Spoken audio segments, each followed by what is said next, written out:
Dəyərli izləyici, heç kəsə sir deyil ki, təfəkkür və düşünmə olmadan Quran oxumaq heç bir səmərə, fayda verməyəcək və bu, sadəcə dilini tərpətməkdən başqa bir şey olmayacaq.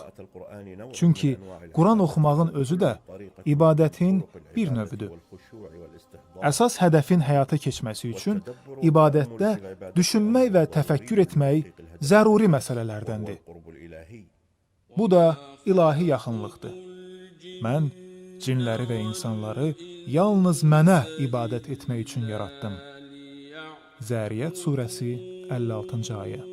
Müfəssirlər bu ayənin təfsirində mühüm bir qeydi deyiblər. O da mərifət qeydidir. Mərifət olmadan həqiqi ibadət baş tutmur. Mərifətin şərti təfəkkür. Bizlərdən çoxu Quranı savab əldə etmək və yaxud dünyasını dəyişən kəsə və ya diri olan birinə savabını hədiyyə etmək üçün oxuyuruq.